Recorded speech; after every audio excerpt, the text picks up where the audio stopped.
What's up, everybody? This is SanchoWest along with my co-host Dr.Bacon, and this is the CheckPoint Amigos podcast. We are the weekly checkpoint safe for your nerdy lives, and we're here to give it to you. Give it to you. Get it?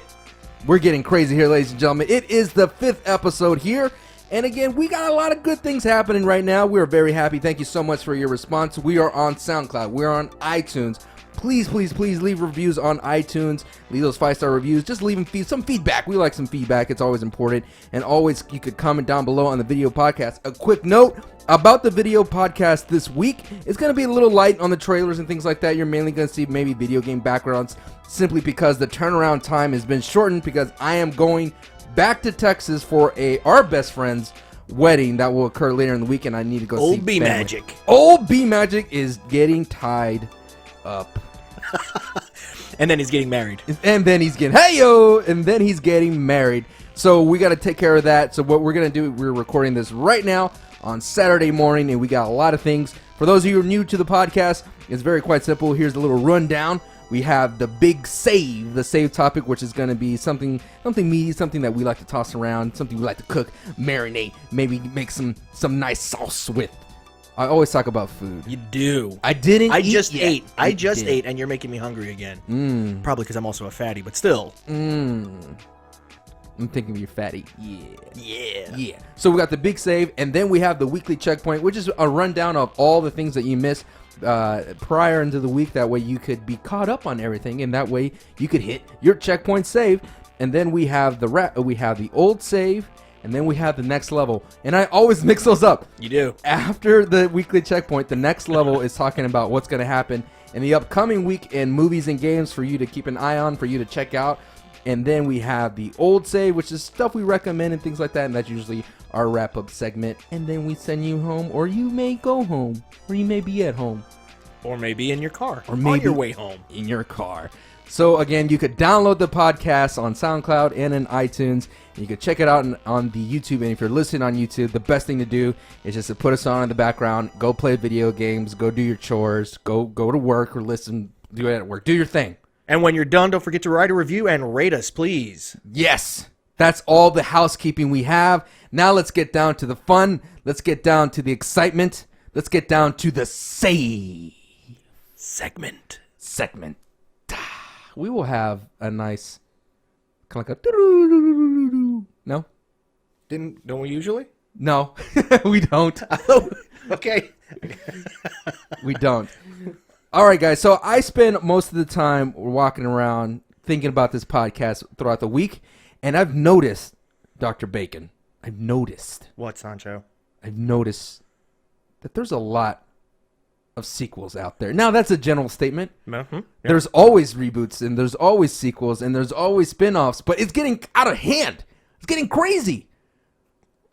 This thing, the reason that brought this up, the reason that got me out of the cave, the reason that started getting me this podcast was Kindergarten Cop 2, starring the one and the only, the guy who's our unofficial mascot, it feels, Dolph Lundgren.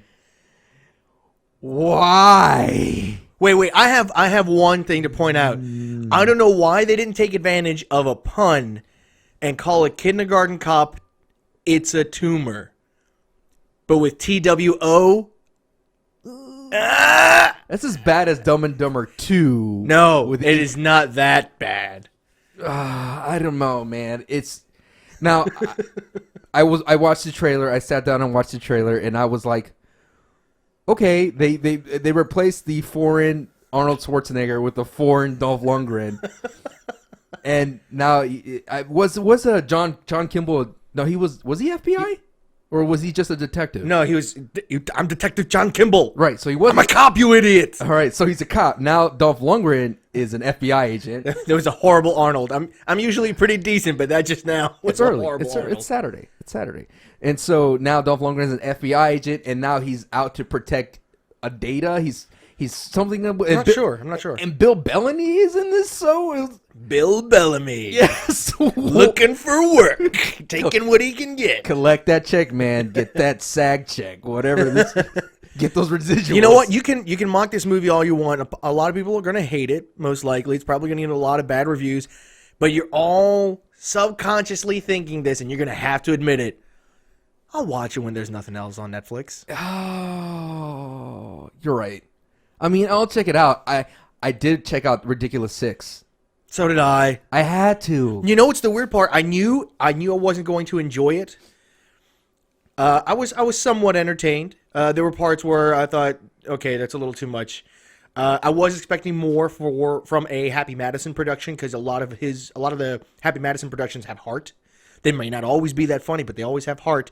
Don't give me that look. He's giving me a look. Don't give me that. I'm giving you the look. Robert De Niro. But anyway, in Stupid 6, I was really Ridiculous 6. Same thing. I was surprised at how much I giggled at Twilight Boy's performance. And it wasn't Lautner? Yeah, Lautner. And it wasn't because he was funny. I mean, it was one of those things, like, if you watch it as an actor, you're like, I can tell in person, like, oh, they all thought it was a blast.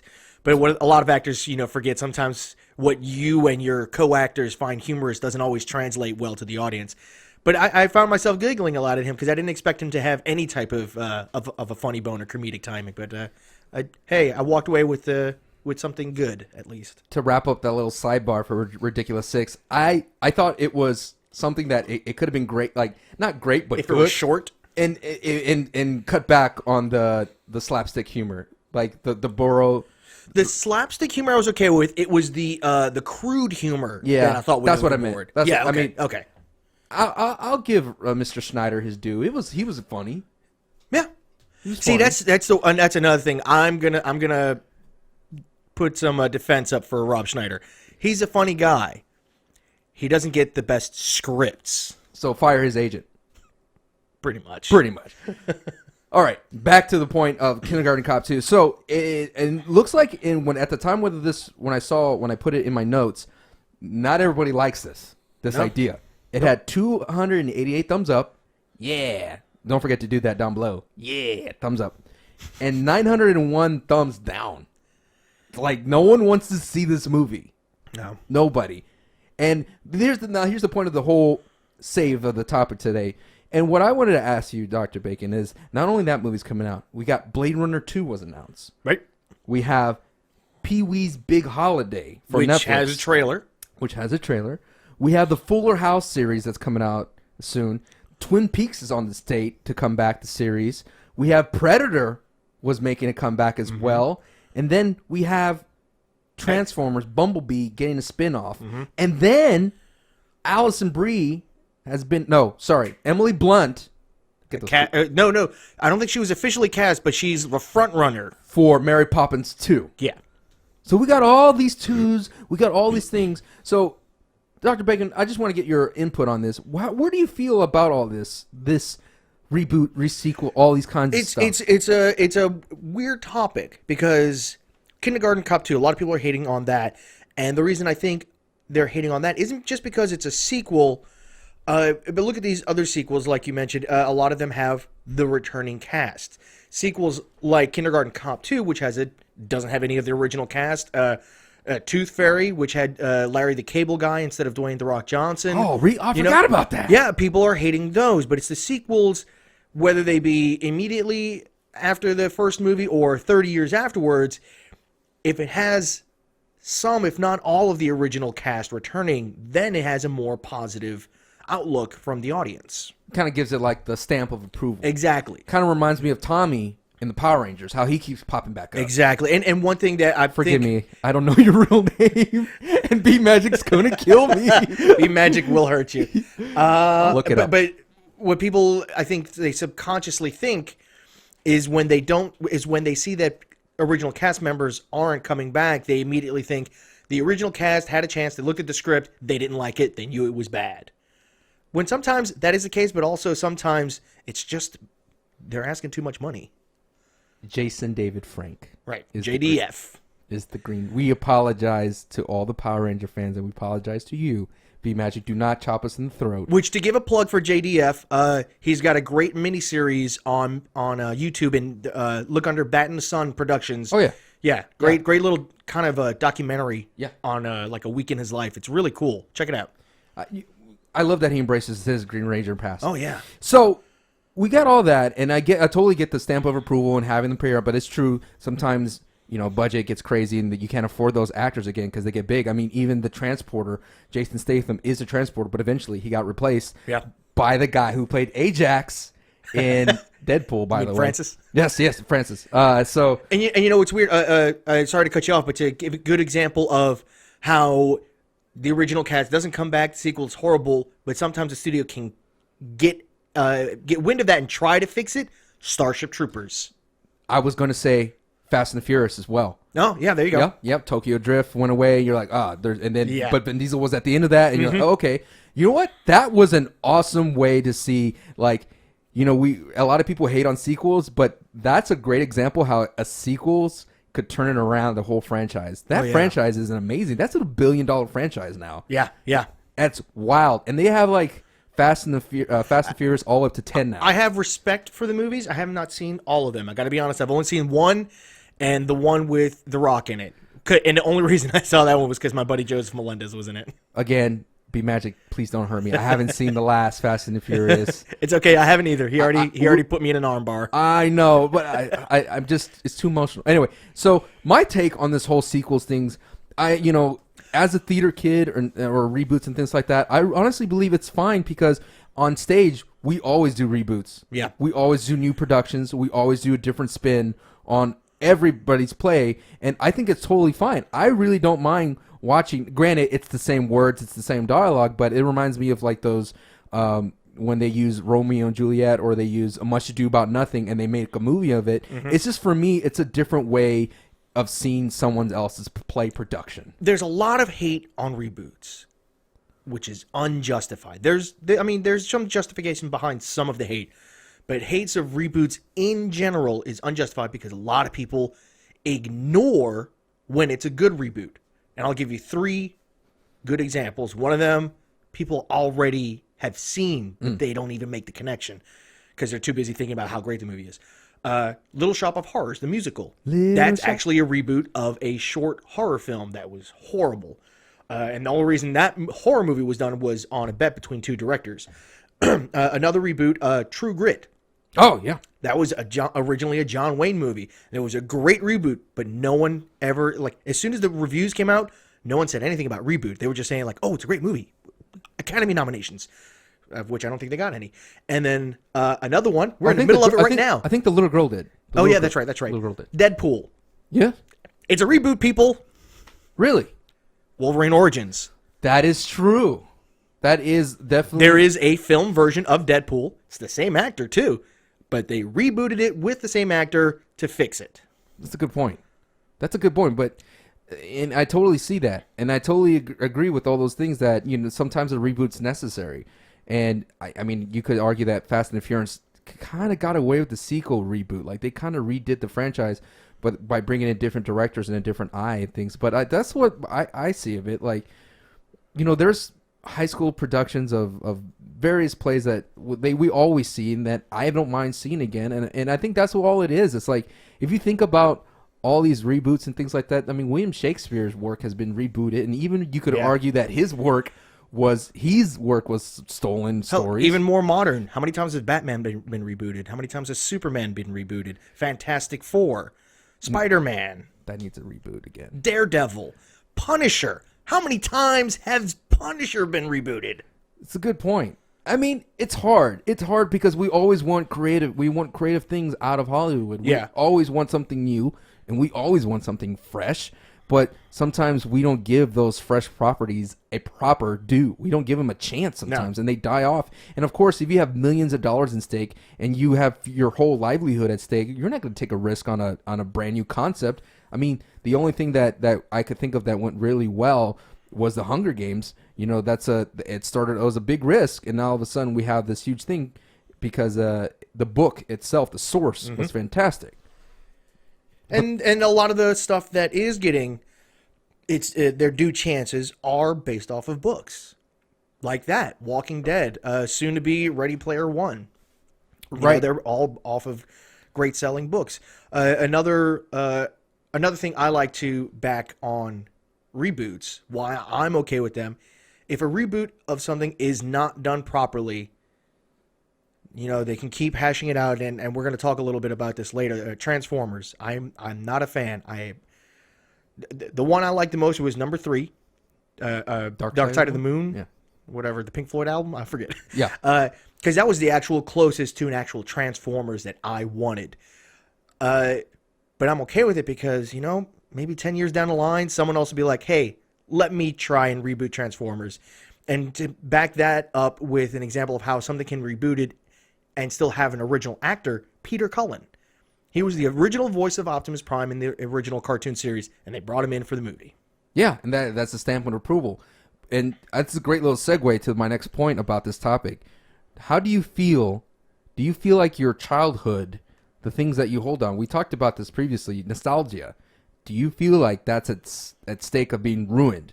Like, people always say, like, oh, Ninja Turtles ruined by this movie. Oh, Transformers ruined. The movie Battleship ruined this board game for me the rest of my life.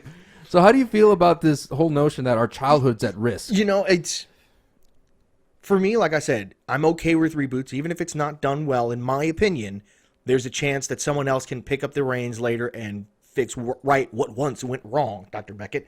But like these other ones where people are saying it ruined my childhood, it may have ruined your childhood and your point of view, but for Michael Bay, it didn't ruin his childhood because he is still banking off of Transformers. Well, it introduces Transformers to a whole new audience as well. And that is great. And for these kids, maybe when we finally get the reboot that us older guys want, and it's not what they're expecting, they're going to be crying it's ruined their childhood. Right. And to put another lens on this, think about Mario Brothers in the video game world.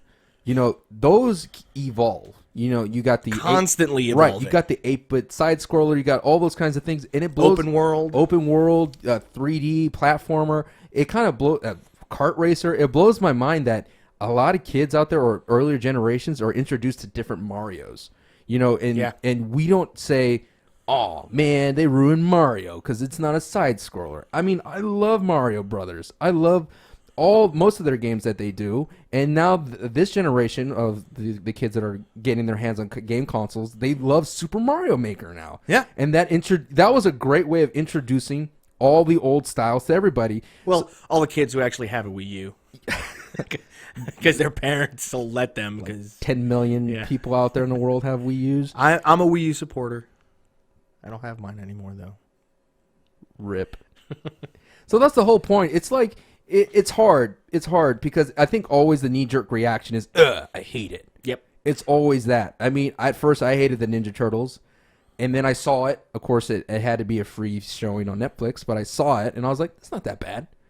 It's not that bad. It could have been better if the Ninja Turtles looked like those bulbousy things, but I enjoyed the camaraderie between the actors who played them, and I enjoyed... The one scene that almost everyone agrees with that was pretty funny and entertaining, that elevator scene. Yeah. Apparently, that was something the actors did together between scenes. They were just doing that. They were just improvising with each other, and the director liked it. Hey, let's actually put that in the film. You know what? And like I said, and I'm glad that they had that movie because now we get this Ninja Turtles 2 and Bebop. Which actually looks a little more like our childhood. Yes. Bebop Rocksteady looks amazing because they did... Krang? I don't know about him. Is he in this movie? Yeah. Have you not seen the latest trailer? No. There's a little close-up of him, and then you see the Krang body. That I forget what that's called, the Krang body. That one... it's a little more Michael Bay-ish, not so much cartoonish. Because it looks like a big android. You can see it's got a bald head, but the rest of it looks very kind of fat Terminator, I guess. That was my problem with Shredder, because he looked too much like Megatron. Oh, man, don't get me started on that. I know. See, would you say that ruined your childhood, though? Because we all know the super Shredder that I know is Kevin Nash. Yeah! Okay? It's Kevin Nash, Big Daddy Cool, Big Sexy. The Outsider. I can't say it ruined my childhood because I did eventually watch it. I didn't like it, but I did watch it, and I am looking forward to the sequel. I think I actually will go to the theaters and check out the sequel. If it ruined my childhood, I would not want to watch it at all. I know that's a very bold statement. Ruined my childhood. And at the same time, like I said, everyone gets 2 chances in my book. So this is their second chance. Okay. Let's see what happens. I like that. That's a good approach to things. And I really think that this is kind of crazy that people's like I'm just keep thinking about that. There's kids out there and their first Mario was like Galaxy or like Super Mario Sunshine. I'm like, good God, my first Mario was the first Mario. Well, not Mario Brothers. No, yeah, not that one. Plain old Mario Brothers in the sewers. Not Super. There was no Super at all. It was just Mario Brothers. I always feel weird walking into a bar and seeing it like, what the hell is this doing here? So here's the game that we like to play on the CheckPoint Amigos. Last time we did our top 5 superhero movies, but we would like to do a quick game. It's like a spinoff of Mary. Screw Kill. Yeah, that's what it's a kid's show. So it's gonna be sequel, reboot, spin-off, and kill. So basically, sequel, we're gonna name a movie or franchise we would like to see another sequel from. Reboot, of course, there you go, something that we want to see rebooted. And spin-off, just to go along with the announcement that Transformers is doing a Bumblebee movie. And then burn or kill, get rid of. We don't want to see this movie ever again. If we had the opportunity to go into the movie archives, we'd just blow up this movie, and then we would go and neuralize everybody's memory of this movie, and they'll never exist again. So that's kill in a nutshell. I want to go ahead and pass the baton to Dr.Bacon because he usually does his homework better than me. Well, which one do you want to start with? Let's start off with... Let's start off with, since we talked about it so much, Reboot. Reboot, okay. That's a fun one. Yes. Reboot, I already know off the bat. It's also my recommendation for the week. It's Cloak and Dagger, an 80s movie with Dabney Coleman. If you can, name a director and actor. It's a little extra work, but if you can. But okay, explain to me what's Cloak and Dagger about first. Cloak and Dagger, it's this little kid, along with his sister. They like to play, in the movie, it's kind of a modern-day spy espionage Dungeons and Dragons kind of game they like to play. Mm-hmm. And he's got his favorite character. I'm blanking on the name. It's Captain Jack, I think. Ace Jack Ace. Oh, I can't believe I'm blanking on it right now. I got you. But yeah, and the kid is that character is also his imaginary friend. And the kid's at the age where he's a little too old for imaginary friends, but his parents recently went through a divorce, so that's how he's dealing with it. But the great part about the movie is... no, that's Sancho's looking it up for me. Cloak and Dagger. You pulled up the comic, not the movie. His imaginary friend is also his dad, Dabney Coleman. So he plays both characters. And one day he's in the mall, and he just finished playing the game, and he leaves. And where was it? The guy who owns the video game store where they like to play this game. He's tired of playing around with them, but they want to keep playing, so he gives them a joke mission. And they have to go to some government building downtown, like the state capitol or something, just to get him a bag of Twinkies from the vending machine. So he takes the stairs up while his sister takes the elevator up because they're making a little competition of their own. And he sees someone get killed. And that guy passes him a disc, and the disc has top secret government information on it, but it's embedded inside a video game. And the only way to get that information out is to beat a certain level with a certain amount of points in video game. So, get the kid doing the real life stuff there, but at the same time, like his imaginary friend / superhero is helping him out on how to get away from these spies who are chasing him. It's getting a little more complex than I'm able to explain, but trust me, check it out, and I promise you'll like it. If you can, who would you want to direct it and star? Directing, I'm not sure, but for acting, I want what is his name? He was in Galaxy Quest. Sam Rockwell. I want Sam Rockwell to play the part. Okay. Yeah. I think the character name you're looking for is Jack Flack. Jack Flack. There you go. That's a good one. It's a good one. I never heard of it. It sounds awesome. Oh, dude, I'll let you borrow the DVD. All right. I really think you'll like it. The cover looks quite cool. I think for the director, maybe Sam Mendes. Okay. Yeah. The guy who did Spider-Man. Right? No. No, you think you'd... Oh, wait. Yeah, Spider-Man 1. Yeah. I'm thinking... Yeah. Spider-Man 1 and 2. I'm thinking of the Tobey Maguire. Yeah, that's Spider-Man. No, Tobey Maguire. That was... He did the Andrew... I'm going to look this up. Andrew Garfield. That's such a funny name. I can't help I was thinking Sam Raimi when you said... that's the guy I'm thinking about. This guy did Road to Perdition, the one you're talking about, Sam Mendes, and Skyfall. Yeah. American Beauty. Yeah. Skyfall is why I was immediately thinking. Gotcha. Yeah. Everybody's like, spy "Gotcha." espionage kind of there. You don't know your actors and directors. That may be true. My reboot, Yeah. Super Mario Brothers. Oh! That needs to be fixed. Please. The best part of that movie is hearing the dumb stories. Like Bob Hoskins and John Leguizamo drinking on set. Bob Hoskins breaking his arm because they were drunk driving that car. Rewrites while they were shooting. The dual directors. That's so much craziness. And I don't know how Nintendo there's like, what the hell is Dennis Hopper? That's not Bowser. He was phoning it in too. That was not Bowser. That's not the Yosh. Well, also on top of that, I think that's part of, companies like Marvel took that and realized, okay, we really need to be hands-on with our intellectual properties here. Because for that movie specifically, Super Mario Brothers, it's a great example where Nintendo was like, oh, you want to make a movie? Okay, here you go. Go ahead. We trust you. We're not going to watch. And then I was just like floored, man. I love John Leguizamo. I think John Leguizamo, like, he was at that point in his career where he, like, man, he just wanted to give everything a shot, and then he saw how crappy the production is, and he just, like, said, all right, whatever. Let's drink. Yeah, but, like, wow, man, that movie, you watch it, that's not a kid's movie. That movie is, I don't even know who's it for. It makes no sense. It makes no sense. The parallel world, Brooklyn's getting taken over, and then, like, Yoshi's a dinosaur, and then it's not Princess Peach, it's Daisy that's in it. And then they have these. Although I did prefer Daisy over Peach. Okay, granted. And then they have these Goombas, and then they have these. Oh, the Goombas were so weird. And they nightmare fuel. And then they have those boots that for the jumping to explain why Mario needs to jump. I mean, granted, the story of Mario. It was the Karibu shoes. Yeah, understandably, but yeah, no, it was no. No. And then the Mushroom Kingdom King was turned to fungus. And he was like this big fungus slime thing. What? The only thing to me in that movie, which was 100% Super Mario Brothers, was the little Bum. Was the Ba-Bomb. Yes! Exactly. What's the Reebok shoes? Reebok. Giving him that money, that sponsorship money. Reebok. Bum shoes. But yeah, that definitely, please. I cannot. I want a Ba-Bomb now. I cannot leave this earth without seeing a sequel. A sequel? Who would you cast and who would direct? Good call. Okay, here's the thing. So obviously you would have Princess Peach instead of Daisy. Yes, I would have Princess Peach, of course, and it would be. I mean, here's the deal.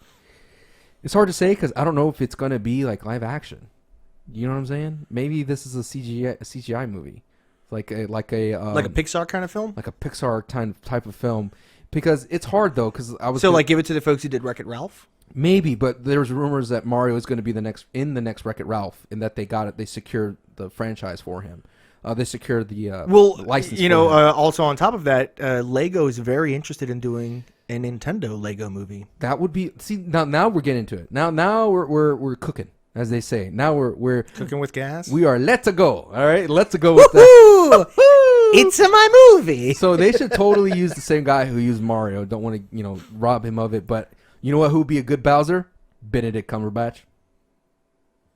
Come on, he nailed it with. So just as voice. Yeah. Actor. So no mocap. It's just all CGI. Yeah. Exactly. And I like the idea of Lego doing it. I mean, so you're saying so bring back Charles Martinet to do the voice of Mario. Of course. Okay. So then he's also doing Luigi. Of course. And Waluigi and Mario.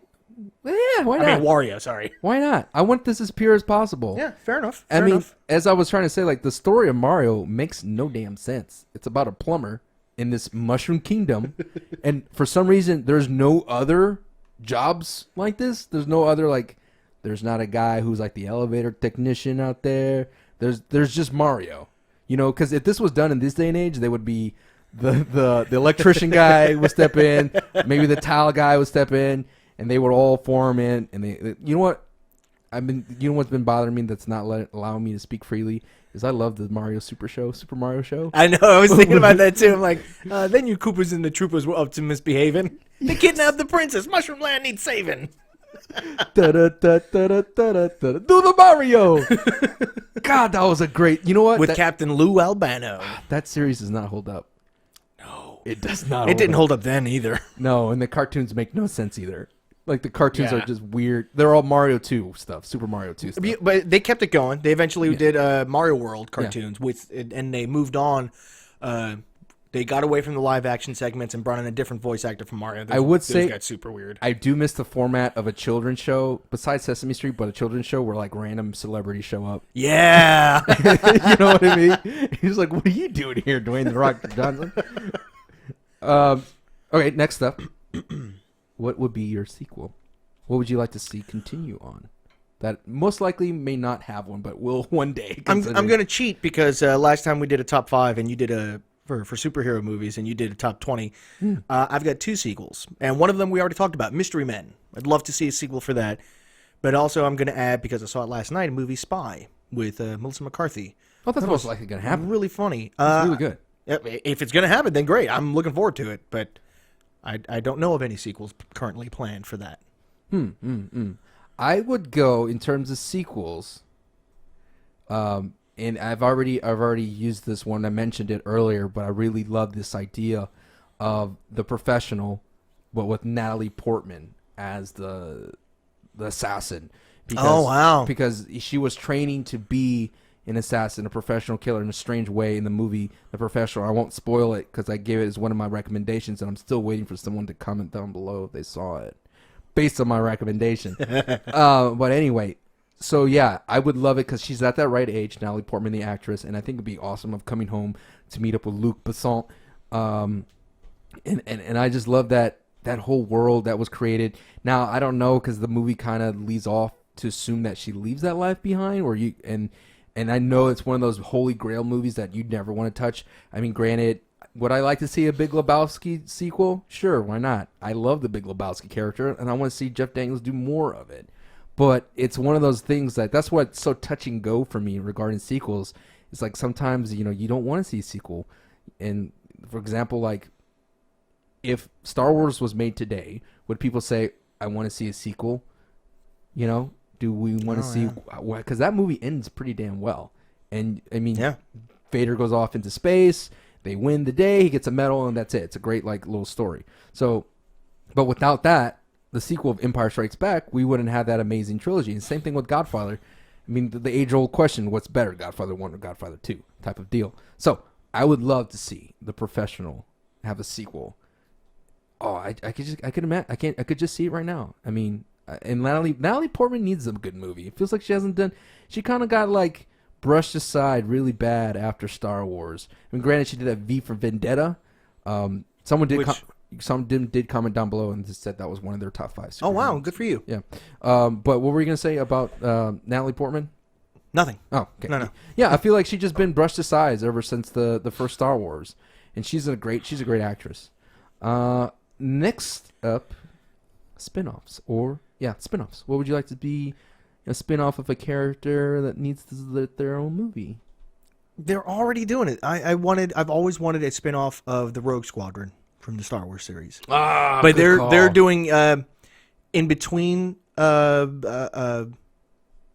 and 4, I believe. I don't think they've named any of the characters, but specifically, I would have liked to have seen a Wedge Antilles Rogue Squadron movie. Dude, Wedge was awesome. Wedge was baller. You know what? I love that video game. Rogue Squadron was one of the best games because I felt like such a badass. That was I loved it. I loved it because you would show up all the time and you're the cavalry and they're like, don't worry guys, the Rogue Squadron's here. And you're like, Red Leader. You're like, yeah. I love Rogue Squadron. And you got that Rumble pack.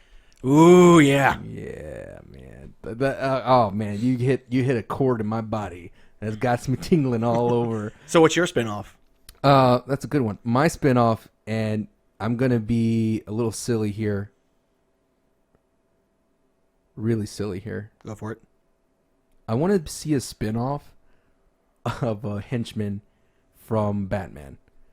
A guy who has to live the life of being a henchman for some random superhero villain.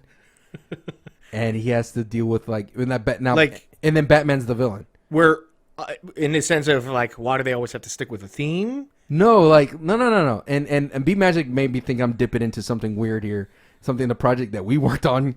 But No, it's just I want to see something like on the others. I want to see a spin-off. What's the tone? The tone of the movie is like kind of like a Will Ferrell type Stranger Than Fiction type of deal. Oh, okay. Type of feel, like where I want to see this world, this other side of the coin of superhero movies that we never see, like dealing with these heroes in everyday lives as a citizen. Like, oh man, like Batman's chasing somebody. He's going to ruin my commute home. I just want to get home today in Gotham. So like, I want to see a spinoff of a Gotham Citizen and kind of deal and see how people deal with this idea that superhumans are out there. Yeah. We never get to see that. We never get to see how citizens are dealing with this every day.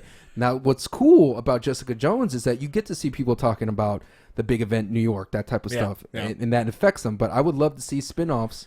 There's actually something along those lines that DC has been working on, which is actually, I don't know if they've based it off an idea, but it's to me it's loosely based off an idea that's actually been being worked on for like the past 15 or 20 years.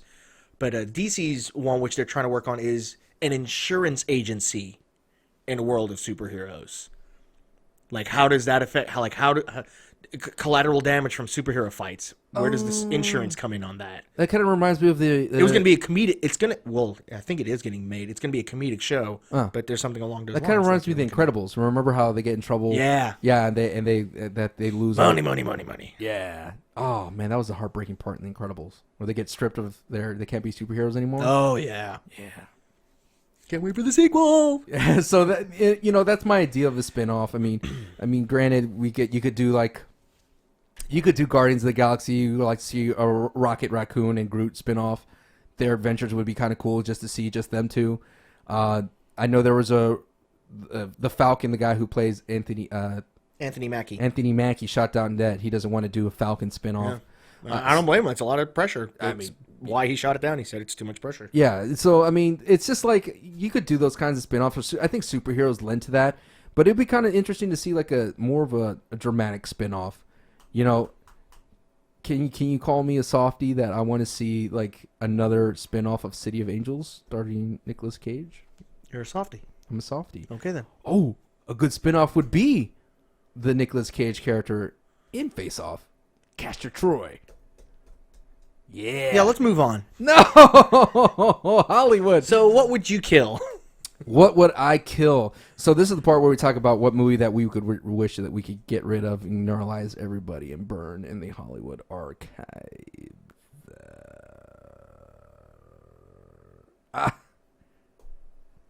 The Three Stooges movie. That movie needed to go away. The Will Sasso movie. But they only had the one. They're not doing a sequel. I don't know. And I liked it. I want that movie to burn. I didn't want that movie to ever exist. Oh, I thought you were talking about what's franchises that continue and we want them to stop. Oh, no, movie, like a single movie you could pick as well. I don't think Three Stooges should have never been made. I liked it. No, it was perfect as is. Hey, you're entitled to your wrong opinion. Okay. I know. I know. I don't know. That's a tough one because it's like I don't want to seem like a guy who's high and mighty and like, oh, this movie should never exist when people worked hard on it. But that's just my soul speaking. All right, you're right. Maybe Three Stooges was too harsh. Maybe I'm defending our buddy Josh, who deserved to be curly. Hey, you remember that? Of course I do. Of course I do. I met the guy who played Mo. Nice guy. Yeah, they're all nice people. Yeah. Will Sasso is hilarious. So I apologize. Now you make me feel bad. It's okay. There are people. No, I'm just a podcaster.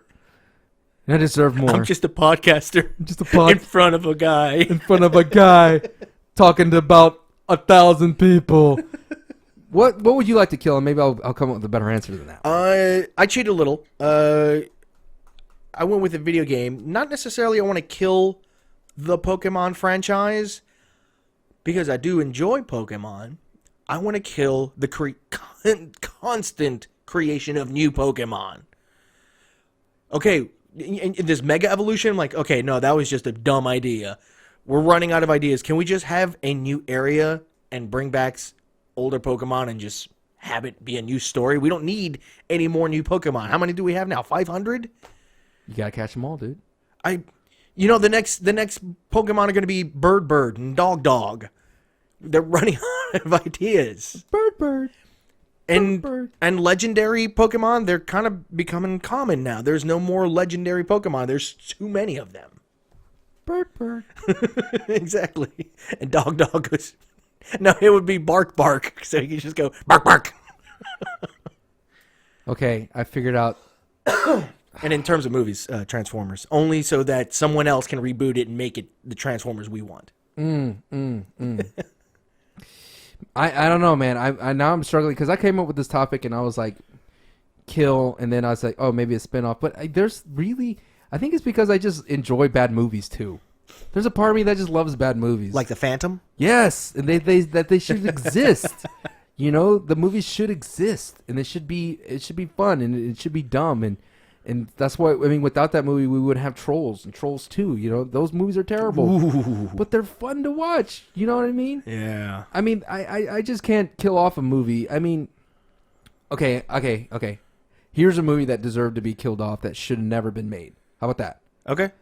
Blair Witch Project 2. That movie was awful. I'm somewhat agreeing with you. I think it should have been named something else. Yes.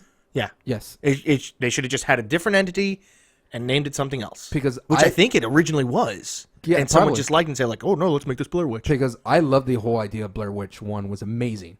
Blair Witch 1 freaked me out as a kid. I went on the internet. I found those news stories that they planted, and I was just trying to figure out, like, what the hell happened? This is real. This is no joke. This town exists. You look at these articles, these people, and then they showed up on the MTV Movie Awards. I was like, Yeah. damn it. I was one of the people who wanted to enjoy it but couldn't because I was getting too much motion sickness. I bought into the And kayfabe. there were only two parts that scared me: the bit in the tent, Yeah. and then the being in the corner at the end of the movie. Those are the only two parts that scared me. They were really good scares. Oh, though. yeah.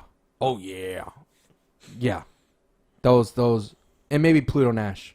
Just for Eddie Murphy's career. Oh, wow. Yeah. Yeah. They should never made Pluto Nash. And he probably knows it, but yeah, that movie. Yeah. Yeah. Oh man. That deserves to be erased because I mean I love Eddie Murphy. He's great as an actor. He is great. He's fantastic, and I really wanted them to make that Beverly Hills Cop show.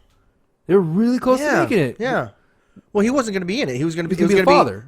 No, I thought it was going to be like, well, yeah, some relative. But He I was didn't the think dad of Axel. It was Okay. Axel Foley's son. Okay. But yeah, that would have been cool. That's such a great name, man. Axel Foley. That's gonna wrap up the save. Leave your comments down below of something that you want to see rebooted, sequel. What's your comments on those kinds of things? Because we're not the end all be all. We're just two dudes sitting in a room, looking at each other. Yeah, longingly. So now we're gonna go ahead and move on to the checkpoint save of the week. Your weekly checkpoint save. Let's go ahead and get down right to it. Dr. Bacon. This was awesome, by the way. Marvel's Daredevil Season 2 official trailer was announced, and it was shown. And here's the description. Just when Matt thinks he's bringing order back to the city, new forces are rising in Hell's Kitchen. Now the man without fear must take on a new adversary in Frank Castle and face an old flame of Elektra.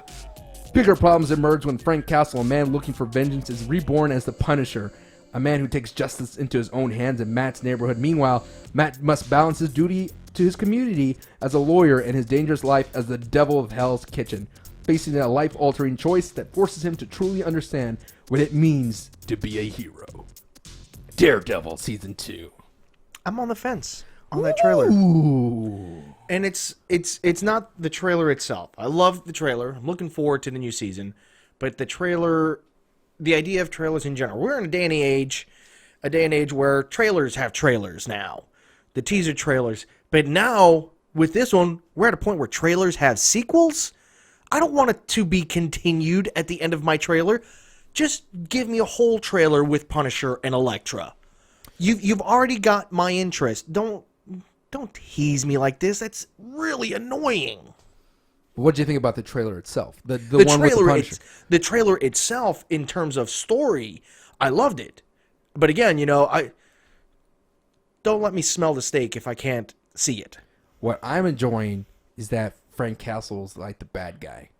Granted, this is always... I don't think he's the bad Well, guy. I see where you're going. They're really sticking to his comic book roots. Yeah, I like the whole idea. This is the problem with superhero versus superhero in any kind of media. Eventually, they fight, and then they become... buddies. Right, they become best friends. So it's like... But man, I'm excited to see the tone of it, It's amazing. I think they got the Punisher right. Granted, the last Punisher, the fan film that he made, who was the actor that played the Punisher? Oh, man, I keep forgetting. But when Thomas Jane. Right, when he made his own. Yeah, the Dirty Laundry. Yeah. If you haven't seen it, go to YouTube and just put in Punisher Dirty Laundry. It's a great short. That's the very Punisher. Punisher. It's the Punisher I love. Yeah. But that one was great, and so it's kind of a bummer. But I like this new actor that they have for it, and I like the tone of it, man. I'm totally down. Yeah, I'm down for the series. I'm down for the season. The idea of the trailer, the way it was done, I wasn't a fan of. If you never watched the Daredevil, it's available now on Netflix, of course. But you gotta give it like a couple of episodes because I think the acting is kind of light at the beginning for the other. I think the same goes for Jessica Jones. Right, for the surrounding actors. Give a few episodes to get into it. You got to get into it because it takes a while to get used to the Mighty Duck guy. And I think Netflix knows that. That's why they release their seasons in full. It's a great thing, man. Yeah. Because if that was a weekly show, I would have been like, I wouldn't have gotten into it. Turn it around. There's usually about the third episode that get, like, for me, for Daredevil, that scene in the hallway, that got me hooked forever. That fight sequence. And then for Jessica Jones, the scene when they first start getting into the whole Killgrave stuff, that was amazing. Yeah. But other than that, Daredevil coming out soon. You got to keep an eye out for that. That trailer is amazing. Next story. This is a bizarre story, and I love video games for this. Lupe Fiasco, Mr. Kick Push Coast, fought Daigo. And then Lupe Fiasco won. What did they fight in? Street Fighter V, which is in stores now. Street Fighter V, which is kind of very light in content, but it's still cool. It was made for a hardcore audience, and it's not really made for casual fans. And there's really not that great of a single story mode, and there's nothing. It's bare bones, but it was made for the hardcore people. That was my quick little 5 cents on it. It's a great game, though. It's awesome, mechanically sound, and I can't wait to play it. And even though it's having a lot of server problems, you can't really get a match right now, but they're working on it. Anyway, back to the story. Lupe Fiasco, for those you don't know, is a hip hop rapper, and he's the guy who made Kick Push Coast. And anyway, he fought Daigo, which is a guy who is like they coined the term God, a known God in the fighting game community. For those of you who are semi-familiar, he fought Justin Wong in the epic Street Fighter Alpha video with all the parries on Ken versus Chun-Li. And he was the guy who was on the opposite end of it. And again, Daigo goes down. Now, I just wanted to talk about this because for me, I like this. They had 80,000 people watching this event. Oh, wow. I didn't realize 80,000 people on Twitch were watching this event. It was hyped up. It was billed like a fight, like an MMA fight or a boxing match. And the only thing is a lot of people think it was faked and staged because Lupe ended up winning. And everyone was like confused. Like they were like, who won? And Lupe was like, I won? And they're like, yeah, you won. And like, yay! So it's like... Yeah, because they thought it was best out of 5. And yeah, it was first to 3. They say that Daigo thought it was best out of 5, and Daigo was jet lag, and there was all these kind of excuses, and Daigo was like saying like it was just an exposition. But I do have a quote there, and this comes from Kokatu's story. This is from Brian Ashcraft. He gets a little bit into it, and he says, here's a quote from it. Daigo issued the following quote to Kotaku. Given that Lupe is such a widely talented artist, it shouldn't be surprising that he came to play against me last night. I would like to congratulate him on his victory last night, but let's say that you can eagerly await a rematch. There's always a rematch. The crowd warmly warmed us. He didn't say that, I did. The crowd warmly welcomed us and was so excited. I thought it was a great run. Lupe gifted me his own Metal Gear jacket, which I wore at the autograph session later. I believe it was because he thought he had good matches too. So if you wanted to watch it, the link is down below in the description. It's kind of interesting. It's cool seeing, I mean, I don't know who's who in terms of, I don't know if it's real or not. There's always these theories. But if Lupe, he got all this training, because I know I'm feeling you in on this more than anything. Yeah. Lupe got all this training from a lot of the fighting game community people. He learned, he studied, and then Daigo really didn't spend that much time with it, even though he was still he had a learning curve because it was still a new game. Right. It's a completely different game. Yeah, Street Fighter 4. And I tried to look into this to see if I could weigh in with my opinion on whether I thought it was staged or not. Looking at the comments, it was foreign language to me. I'm not a big fighter game enthusiast. Right. There were terms like, "Oh, he was just sandbagging." That was a foreign language to me. I didn't know what it meant. But, there was a lot of comments, like you said, it's an exhibition match. And for me, that's the main point. It's an exhibition match. Right. I mean, even if it is staged, it's an exhibition match. The thing is, though, you're in a tough place for Daigo. I mean, Daigo, if he wins, but it doesn't prove anything, and if he loses, it's like a lose-lose situation for him. Yeah. Like, the cool thing is they made it entertaining. 70,000 people were there. It was a great publicity stunt for Street Fighter V, and they're going to have a rematch, which most likely Daigo's going to win. It's just, dude, it's boxing 101.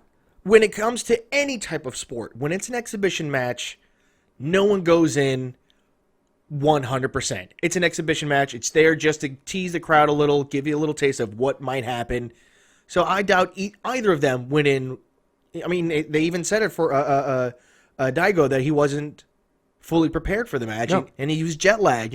If this was going to be a real competition, they would have let him rest at least. The thing I would like to take away from the story is I'm excited to see if Lupe actually competes at Evo. That will be the test to see if he's really has the skill, and that will be the test because fighting game community people, they're hardcore, man. They're going to work on their skill. So we will see if Lupe makes. I want B Magic to make comments on this post, and he better be listening because he's really big into fighting games, and he makes his own stick and everything. What's it called? It's a fight stick. Yeah, the fight stick. He has one. Yeah, I helped him make it. He makes it. That's It's awesome, awesome, but it's close enough. Next story. Speaking of which, a little bit earlier, my friend Dr.Bacon brought this up. Pokemon Red, Blue, and Yellow hits the 3DS Virtual Console. They had a nice little trailer about it. Here's a little excerpt about it from Nintendo. Pokemon Red and Pokemon Yellow are headed to the 3DS eShop as digital downloads. All three games will be presented exactly as they originally were, with one notable exception. Trading via the Game Boy Link cable has been replaced by wireless trading. All three games will hit the eShop on February 27, 2016. 20 years to the day from the Red and Blue's original Japanese release in 1996. I know how to read. So we kind of talked about it a little bit earlier, but do you have any memories from the Pokemon games? You said you liked them. Yeah, the original Blue and Red. The first one I got was Yellow with Pikachu, which was based more on the cartoon show. Yeah. Somewhat, just in the sense of you got a Pikachu who didn't go into his Pokeball. That was pretty much it. Other than that, it was Red and Blue still. And Team Rocket. Oh yeah, that's right. They were added into the yellow one because I was into the video game. I mean, into the cartoon series before I even knew it was game. And before I even got the game, I got one of those Tamagotchis. Oh yeah, but it was the Pikachu Tamagotchi, and I forgot to dig it up. I actually have it here with me in LA. It's in one of my boxes. I found it while I was packing. I even thought to myself, oh, I think SanchoWest would get a kick out of this. And here I had a good excuse to bring it, and I totally forgot. My mom took care of my Tamagotchi when I was at school, and she let it die. Oh, I was constantly... I got it when I was a freshman in college. So I was just taking care of him in the middle of class, not paying attention. And when it came time for, because it was a little different than regular Tamagotchis. It was a kind of a step counter, and that's how you really took care of them. I would just sit there and shake it. I'm like, yep, these are my steps. I'm walking. That's pretty cool. I mean, me personally, I didn't really got into the Pokemon games per se. I got into the trading cards for a little bit because my little brother was into them for a bit. Oh, did not touch the trading cards. I remember getting this metal foil card of Charizard, and it was a big deal, like Dark Charizard. Oh wow, something like that. Man, you should have held on to that. Those suckers. I feel bad for my dad. My dad bought us a lot of useless stuff. When I was a kid, I made him buy retro Star Wars toys, and every time he went to Houston, he passed by the mall, the Galleria, and there was this retro shop there. Yeah, I've been there. Yeah. And there was this retro shop that was underneath an escalator next to the arcade. And he would always buy me like a $70 to $100 old school Star Wars toy. I have a B-wing. Wow. I have a snow speeder. And that's a good dad. Yeah, and then Pokemon took off, and he was buying my little brother Pokemon cards. I'm like, oh man, God's just. I hope that when I have a kid, that I get into something that they like, so that way I will justify the purchase a little bit better. But I'll probably be that dad that buys everything. Next story. First cast photo of Guardians of the Galaxy. Volume 2 reunites the world with tiny Groot fandom. This comes from The Verge's Chris Plante.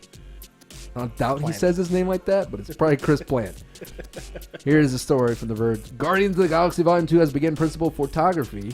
According to an announcement today by Marvel Studios, Marvel also confirmed the long-rumored casting of Kurt Russell, an actor who may play a key role in the film's plot, which hinges on Peter Quill's Chris Pratt, by the way, search for his true father. The update came with the first production photo featuring the silhouettes of the first heroes, Star-Lord, Gamora, Drax, Rocket, and Tiny Groot. And then it has a little photo, and there's little tiny Groot sitting on Drax's shoulder. I am Groot. Groot. It sounds like Mario. I'm a Mario. So are you hyped? Of course you're. Of course I'm hyped. I just tell us who Kurt Russell is. Because I think they're pulling a con. Yeah.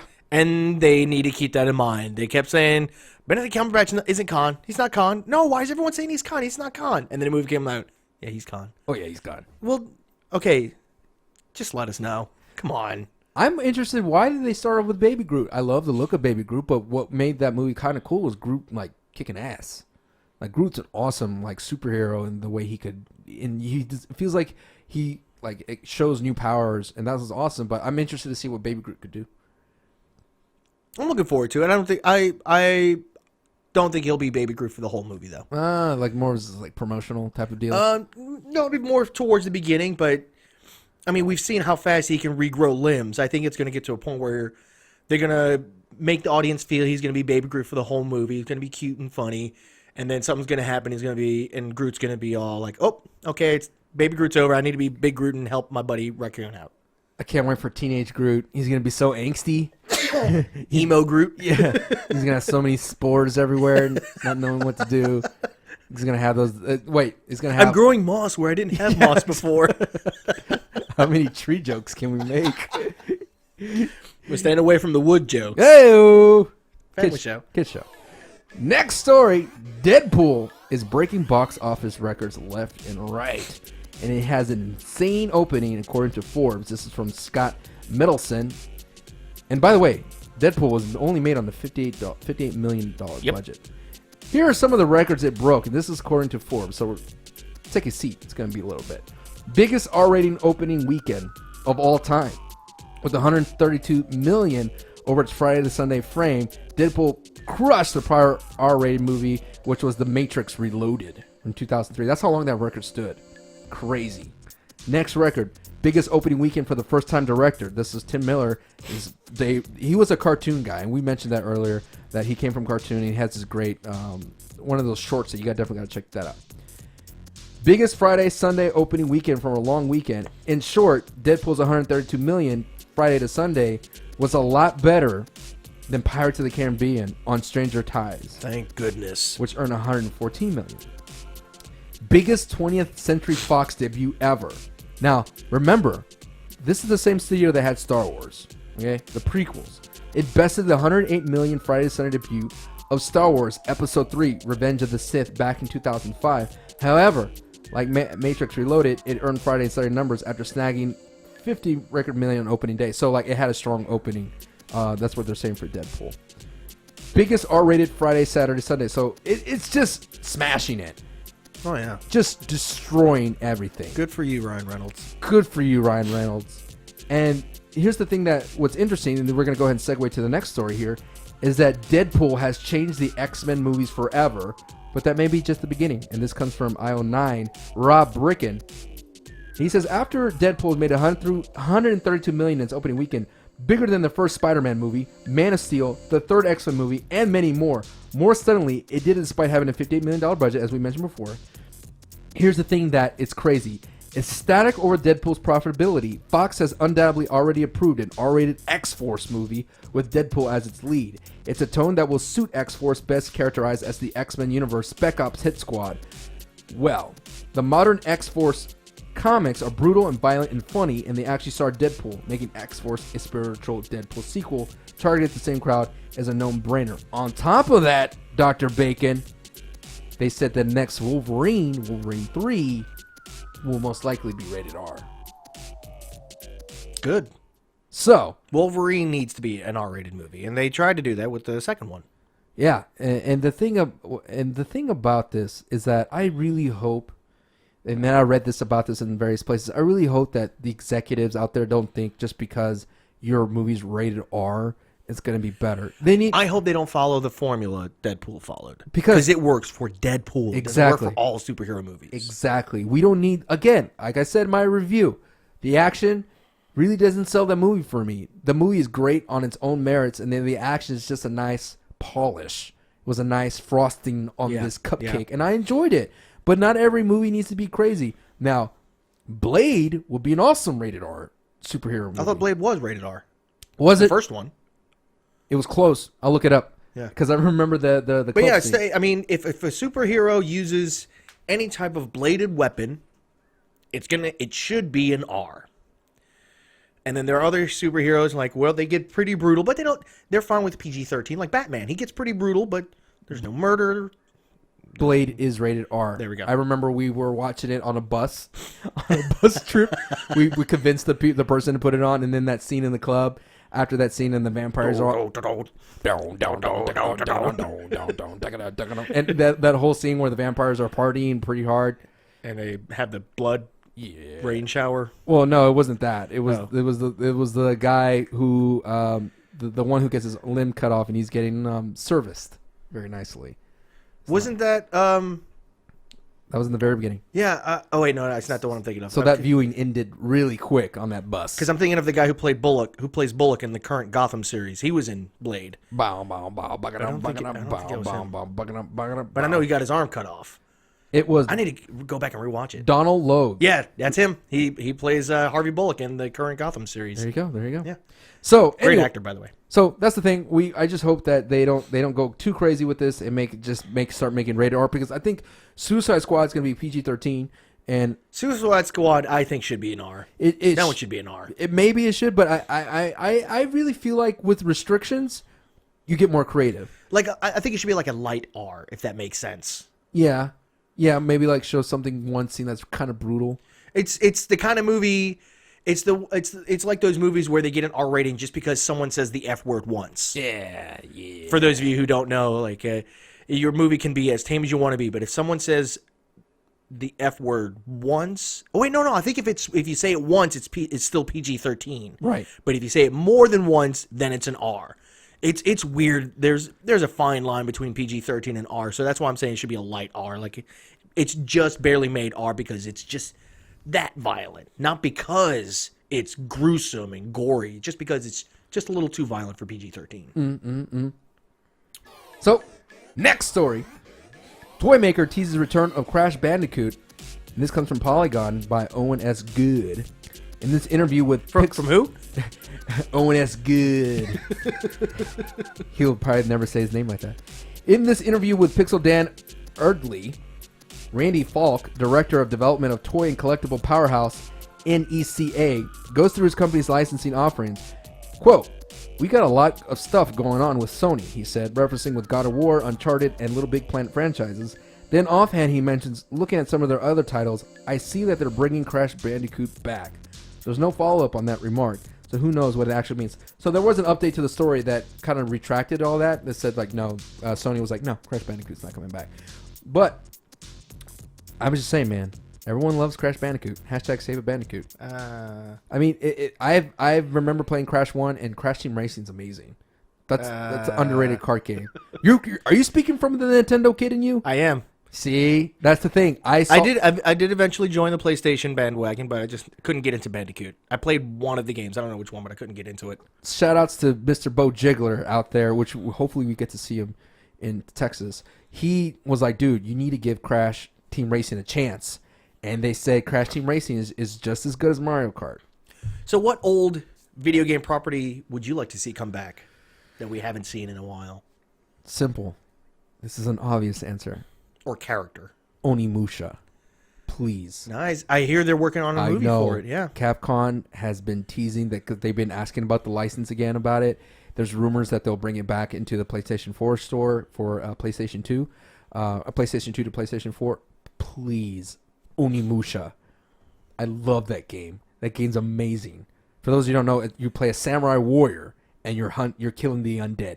Yeah, I know zombies are overdone, but the mechanics of it was awesome. It was really well done. It was really well done. It was one of the release games for the PlayStation 2. Yeah, it put PlayStation 2 on the map, considering like that was the first big hit. It was the first game I bought for my PlayStation 2. Oh man, and then like the cinematics is amazing, the story's fun, and the boss fights were cool. Yeah, it was really short of a game, but it paced it was well. okay with how short it was because one, it was very well paced, but two, it was they were challenging. cramming in the graphics. Yeah, and it was very challenging as well. But I love the counter systems. My favorite counter system in all video games, where you counter one guy and then you could keep hitting everybody and you could take out everybody.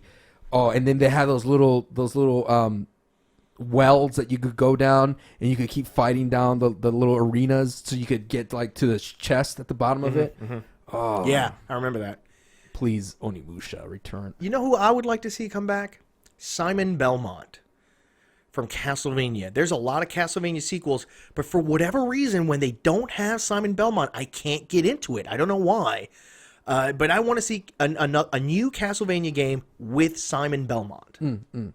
I need to get into that. I know they're on the PlayStation Store. Symphony of the Night is available.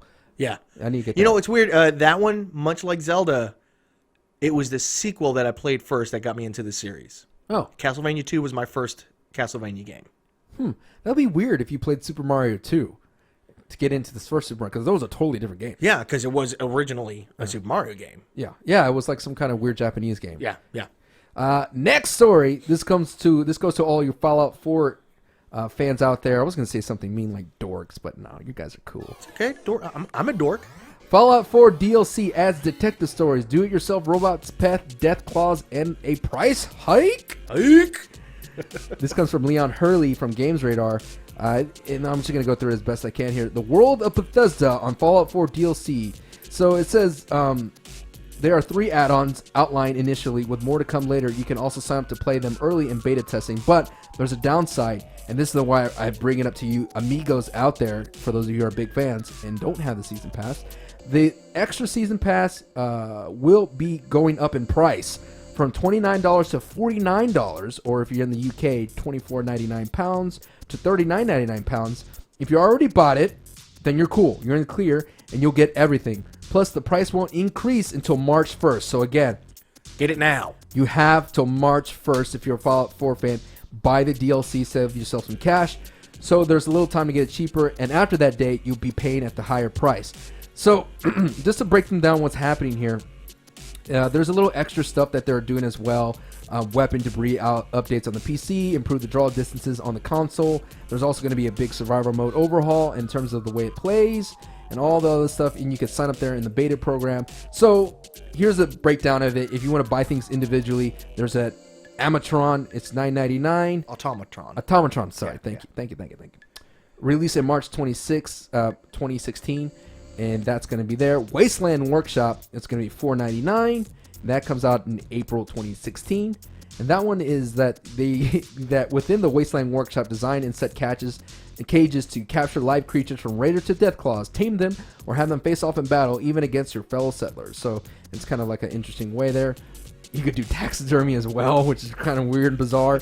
And the last one that's going to hit is Far Harbor. It's $24.99 and comes out in May 2016. This is more of like a story DLC that you see, and extends it out to like a little island. It's more side quests with Valentine, who's one of the companions you could get in the game. And you could travel off the coast of Maine. So that's going to be Far Harbor. So you actually play Fallout. So what are I your really thoughts on all enjoyed this? Fallout 4. I don't know. It was.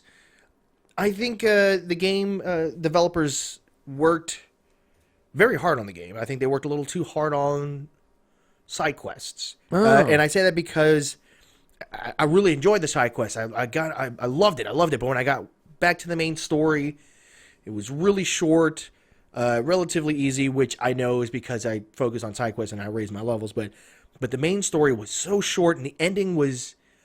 It was kind of not really an ending. It was like, okay, you did the thing.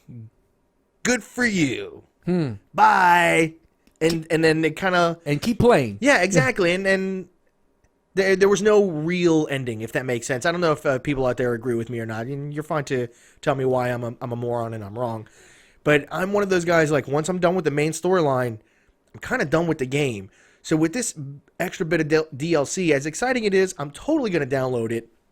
I don't know if I'm going to play it because there's no main storyline DLC. Do you have a season pass? I think I do. I'm not sure because I got the Pip-Boy edition, but it was a gift. Oh, okay. So I honestly don't remember if I got the season pass with it. Thank you, B-Magic. Oh. Yeah. Oh. Next story, the DICE Awards happened, and we're just going to go through as fast as possible the winners of that. Maybe do a little discussion on the DICE. I mean, this could totally be a topic of the show or the save, but we're going to go ahead through them because they happened this past week. Here we go. We're just going to go real fast. Here we go. And if you have anything to say, speak your piece now or forever. Hold it! Wouldn't it be weird if a priest said that? If those Hold it! For those of you who oppose this, speak your piece now or forever. Hold it! It's so kind of like intimidating. I can see like at least one person start to put his hand up and he say, "Hold it!" And he goes, "Put his hand back down. I'm not going to say anything." For outstanding achievement in a game design, the winner was The Witcher Hunt 3. That game's pretty cool. Never played it, but I hear a lot of good things about it. I still have it. Outstanding achievement in online gameplay, Rocket League. Ooh, that's a good one. That's a good one. Handheld Game of the Year, Helldivers. Wow. Strategy Simulation Game of the Year, Heroes of the Storm. Sports Game of the Year, Rocket League. Yay, go sports. I love to sports. That beat out sarcastic. NBA 2K16, MLB 15, Madden, and FIFA. So that's a big win for Rocket League. Role-playing massive multiplayer game of the year. What do you think here? We got Bloodborne, Fallout 4, Pillars of Eternity, The Witcher 3 Wild Hunt, and Undertale. Ooh. It probably went to Witcher 3, although I'd like to see Fallout 4. The winner, Fallout 4. Really? Hey, all right. Racing Game of the Year, Forza. Fighting Game of the Year, Mortal Kombat X. Family Game of the Year, Super Mario Maker. Wait. There's another movie I'd like to see rebooted. Oh, no. Mortal Kombat! Oh, no. Or if anything, if possible, just reboot the sequel. The first one's fine. Just reboot the sequel. Mortal Kombat does have a lot of time travel and dimensions, so they could totally do whatever they want. Yeah. You know, I knew Mortal Kombat Annihilation was going to be a terrible movie when they killed Johnny Cage off immediately. Right at the beginning. Yes. Well, at least he came back to do that bit. Got to collect that check. Yeah. Got to collect that check. Should have stuck around for the movie. Yeah. Outstanding technical achievement, The Witcher 3. Outstanding achievement in story, The Witcher 3. Outstanding achievement in sound, Star Wars Battlefront. Music composition, Ori and the Blind Forest. Outstanding achievement in character, Rise of the Tomb Raider for Lara Croft. Which this one was interesting because a lot of people wanted Life is Strange Max to win. Yeah. That's a controversy out there on the internet. And her story as well, which I want to play. It's a kind of interesting game. Outstanding achievement in art direction, Ori and the Blind Forest. Outstanding achievement in animation, Ori and the Blind Forest. DICE Sprite Award, Rocket League. Rocket League killing it. Mobile Game of the Year, Fallout Shelter. I remember when this came out during E3, everybody at E3 was playing Fallout Shelter. Did you play it? No, I'm very hesitant to play mobile games? mobile games. Got it. Yeah, I mean, free to play, I'm hesitant because of the stuff you do eventually have to pay for. But for Fallout Shelter specifically, I don't like games without an ending. Got it. I don't know when to quit. Action Game of the Year, Star Wars Battlefront. Adventure Game of the Year, Metal Gear Solid 5. Outstanding achievement in game direction, Fallout 4. Which is controversial because Life is Strange is in there. And again, I say that because I didn't play it. I admit I watched it streamed a lot of times because it's something I do at work. It's a pretty cool game. It's a very clever how they do the rewind mechanic and all that kind of stuff. So Fallout 4 beat out Life is Strange, Rise of the Tomb Raider, The Witcher 3, and Undertale, which I heard is a good game as well. Now, here's the Game of the Year. Here's the nominees. Bloodborne, Fallout 4, Ori and the Blind Forest, Rise of the Tomb Raider, The Witcher 3, Wild Hunt. Who do you think won that one? Ooh. Because it's probably, you can see it on my screen, but Look into my eyes. You look. I can't see the full screen. I'm going to go either Fallout 4 or Witcher 3. Fallout 4. Good for them. All right, Bethesda, good for you. Comments down below if you think there was another Game of the Year. A lot of the controversy, not controversy is such a strong word. Other people's opinions, this is the best way to say it, believe that Bloodborne didn't get anything and Bloodborne should have got something in the awards. All right, that's going to wrap up that segment. On to the next segment, which is going to be next level. These are all the things you need to keep an eye out there in the universe, in the both gaming and movie world, and sometimes books. I need to look that up too. Maybe, I don't know. We'll see. Here it is, coming out this Tuesday, Far Cry Primal. Now, Far Cry comes out on PC, Xbox One, and I think it comes out on the PC. Ooh, no, it all comes out at the same time. It's a big thing. I think I read somewhere that PC might be a little bit later. Anyway, the era is the Stone Age, a time of imminent peril and limitless adventure. Continue. Even giant mammoths and saber-toothed tigers rule the globe, and humanity is at a low end of the food chain. As the last survivor of your hunting group, the Winja, you will learn to build a deadly arsenal, fight off dangerous predators, and outsmart enemy tribes to conquer the land of Oros and become the apex predator. Not Randy Orton. You're assuming the role of Takar, a seasoned hunter and the last survivor member of the group. You have a single goal: survive in the world where you are hunted, grow your tribe, and sharpen your skills to lead your people, conquer the land of Oros, and become the apex. Why did it repeat itself? Encounter a cast of memorable characters who can push back the dangers of the wild, face enemy tribes who will do anything to eradicate you and your allies. It's made by Ubisoft. Now, by the time of this recording, it hasn't been released yet, but once this publishes on Monday, you've already seen my playthrough of the 15 minutes or so I spent with Far Cry Primal. That game is very awesome. And if you're a big fan of Far Cry, you definitely get into it. This is the first Far Cry I played. I didn't play. I have 4. I never really Far Cry 4, right? They have that one. Yeah. Far Cry. Yeah. Okay. I had that. That was very Joe It was Pesci. fun to watch that conversation you had by yourself. That was a very Joe Pesci moment from Lethal Weapon. Okay. So yeah, Far Cry Primal is pretty cool, man. I enjoy it, and you will see in the video, or if you have seen the video, you can check it out. It's my special Hey Yo, and that was sponsored by Ubisoft. Now the sponsor, just so I could get this out there, I did get cash for it. Okay, I did get cash for it, but it wasn't for like a review or anything like that. It was just to play it. That's all I did. Play it and have fun with the gameplay and the mechanics. So it's not like anything of that sort. You know what I'm saying? I didn't sell out. You're saying you weren't bribed. I wasn't bribed in any way. I want to be cool with you guys, and the reason why I took this opportunity, so you guys could get a special look, my people could get a look at a game before it's been released, and you could see me have fun with it. So that's why I took it. And you can also judge for yourselves. You could judge for yourself. You could just, because I'm not doing, I don't do any story missions or anything like that. If you haven't seen the episode, I literally ride a bear, which was amazing. Guy on a buffalo. Yes, I did that joke. Yes. He's Graham the Bear. I love Graham the Bear. He's my favorite guy in the whole world. Far Cry Primal comes out this Tuesday, which will be tomorrow when this publishes. Next game that's going to come out, Plants vs. Zombies Garden Warfare 2. This comes from EA, coming out on PlayStation 4, PC, Xbox One. In Plants vs. Zombies Garden Warfare 2, the zombies have conquered and the plants are on the attack for the first time in this shooter.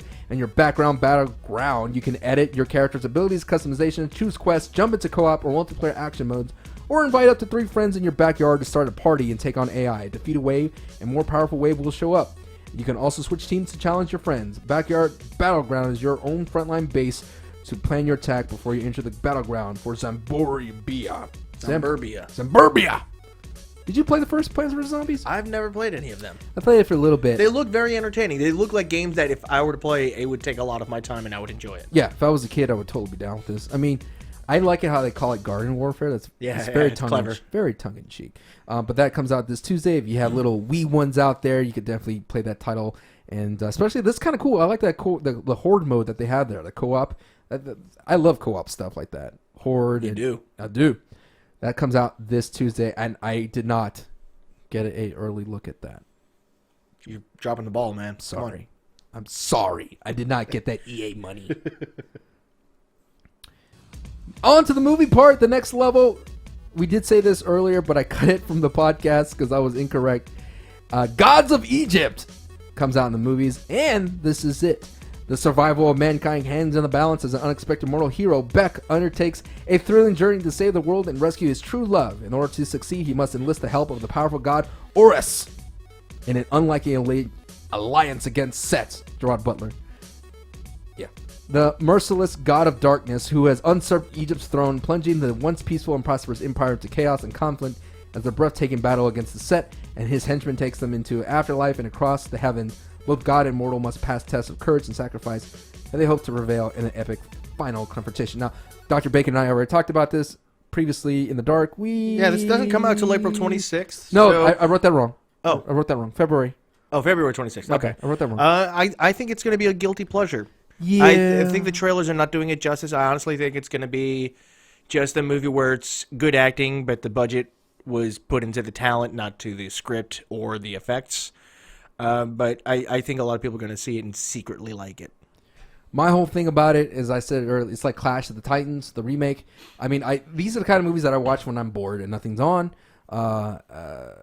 But you watch it. It kind of reminds me of Noah. Yeah. Like I watch that. I that's the kind of movie I see on my HBO Go. Like I'm gonna see that movie one day. But I'm a sucker for Greek mythology movies. I love Greek mythology. That's one of my guilty pleasures. That was my favorite thing to take in college was Greek mythology class.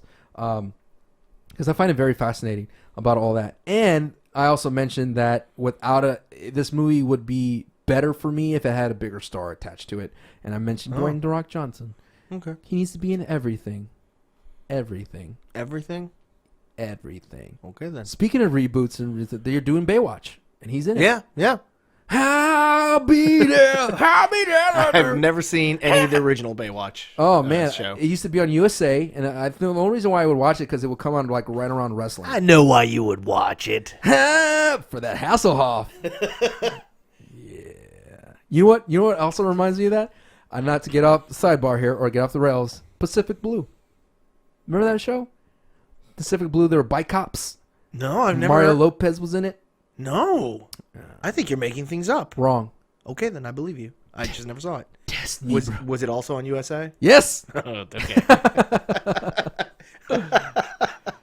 All right, guys, we're going to go ahead and give up. Not give up. We don't never give up here on CheckPoint Amigos. We're here to do the damn thing. Never give up. Never surrender. Galaxy Quest. Sequel.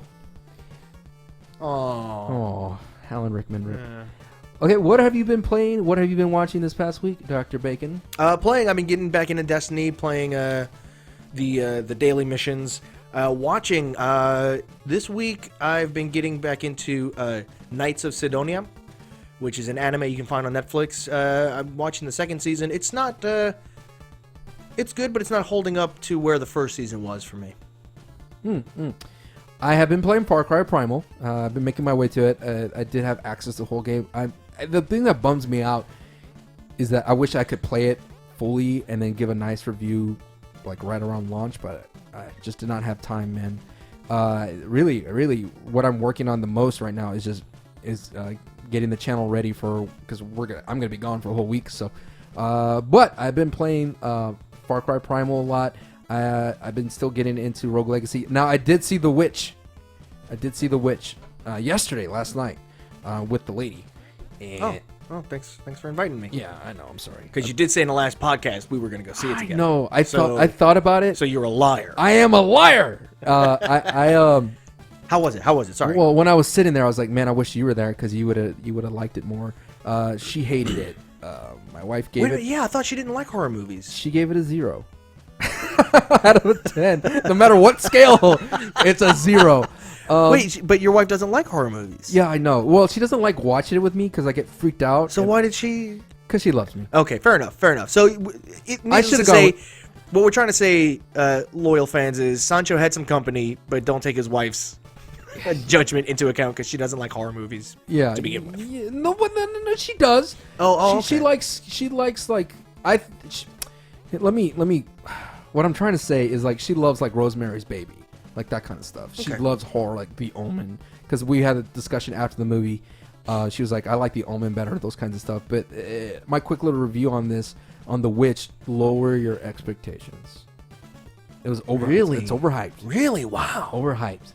Now, the reason why I say that is because it's not like a shock and awe type of horror. It's very 1970s horror. Like very old school, slow burn. Now you say it's overhyped. I know. We both said we never even heard of it before last week. I think I hyped it. We hyped it up. I hyped it up. Okay. I see what you're saying. Yeah. I hyped it up last week because I bought into the hype that I was reading. Stephen King said it's the scariest movie he's ever seen type of deal. And that's the thing, like, I'm learning in the podcast that, we have responsibility a little bit. And I admit that I did overhype this, but so if you're out there, you haven't seen it, and I've been talking to people on Twitter about it, just like turn it down a couple notches, because it's hard to grasp what's happening, and you have to, if you watch it like a stage play, you would appreciate it more. And that's when I started watching it as a stage play, I started appreciating it more, because it has olden time language, like they speak with doth and those kinds of things. And from what I heard, that this was actually pulled from excerpts of diaries and journals that were happening around these times. So that's my issue with that. It's like it pulls these creepy stories and they mash them all together, and these journal entries, like you could tell that the characters that are speaking to each other are basically speaking to themselves but at each other. Does that make sense? It does. Now I have a question for you, Yeah. and this is part of why I prefer to watch horror movies in my own home, intimately with the right people. Yeah. You're very in tune with your wife. Now, Yeah. do you think while watching the movie you knew she was not liking it, and that was influencing your opinion of the movie? I didn't need. She leaned over and said, "This is the most horrible movie I've ever seen in my life." So do you think that influenced your opinion of the movie? No. I fought against it. That gave me a reason to be like, no. Let me. The thing is, like, I really want to watch it again. Because it could be a movie which is better upon multiple viewings, like Super Troopers. It's a deep cut movie, man. And I say that because it's like there's like all these metaphors, and if I really wanted to like look into it, I think I would enjoy it. It's like a thick book, you know what I mean? Yeah.